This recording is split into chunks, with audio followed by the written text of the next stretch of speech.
المفروض ده كان فيديو اثبات سحب من موقع ريد جلو، بس للاسف الموقع طلع فيك. فحبيت ان انا اعمل الفيديو ده علشان الناس اللي اشتغلت من ورايا على الموقع تبدا تعمل ستوب، ما تشتغلش على الموقع تاني، لان للاسف الموقع طلع فيك. خدعت في الموقع زيكم، لان في حد يعني يعتبر ان هو مشهور على اليوتيوب اتكلم عنه ونزل اثبات سحب، يعني فده الصراحه خلاني ابدا اتكلم عليه واخد الخطوه زيكم وابدا اشتغل على الموقع ده. الموقع ده طلع فيك 100%، وبالاثبات دلوقتي خبر كمان الموقع مجهول، يعني مفيش اي حد تقدر تتواصل معاه مثلا. يعني حتى كمان انا اول ما اتكلمت على الموقع بدات ابعت لهم الرابط بتاع الفيديو بتاعي، لان هم كانوا عاملين حاجه كده بيقول لك لو انت اتكلمت عن الموقع هيبدا يجي لك مثلا مكافاه من 5 ل 200 دولار. بعد ما عملت الفيديو وبعت لهم الرابط للاسف مفيش اي حاجه ولا اي حتى رد جالي على الفيديو بتاعي. تمام، يعني نفس الرساله هي ما اتغيرتش يمكن من وقت ما انا بعت.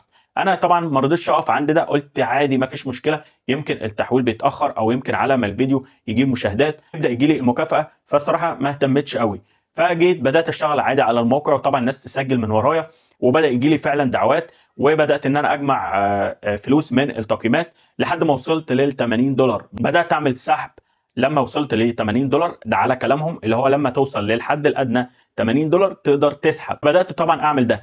لما جيت اسحب بدا يقول لي في شروط هنا. ايه الشروط؟ لازم يكون 10 دولار من الدعوات، ده اللي احنا هنحاسبك عليه، و70 دولار من التقييمات. يعني مثلا انا دعيت فوق ال 30 واحد هيحاسبني على 10 بس، زائد الفلوس اللي انا عملتها من التقييمات وكده.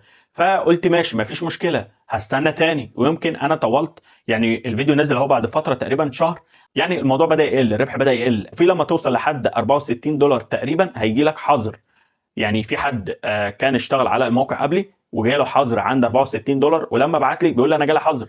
فقلت له ممكن يكون عندك انت بس. فجيت للاسف لما انا وصلت ل 64 دولار جالي حظر، وحد تاني برضه جاله حظر. فقلت لا، يبقى الموقع كده اشتغاله. وكان فاضل لي لما جالي الحظر كان فاضل لي حوالي 3 دولار، فقلت هكمل ماشي 3 دولار علشان ابقى اديت للموقع ده حقه. للاسف الموقع طلع فيك، حتى لما جبت ال 70 دولار وال 10 دولار زي ما هم قالوا بيطلع لي نفس الرساله. ويمكن لو خدت بالكم كده انا فوق ال 100 دولار تمام، وما عرفتش اسحب من الموقع خالص. اذا الموقع كده فيك 100%. فيا صاحبي لو انت شغال عليه ما تشتغلش، الموقع كده مش هيحولك خالص، فيعني ما تضيعش وقت فيه، ابدا اشتغل على حاجه تانية. صاحبي انا حبيت انزلك التجربه بتاعتي بالظبط علشان ما تضيعش وقتك هناك في الموقع، وان شاء الله ان شاء الله انزل لكم بحاجه تانية احسن ونقدر ان احنا نستفيد منها. وده كان فيديو النهارده، اتمنى يكون عجبكم، والسلام عليكم ورحمه الله وبركاته.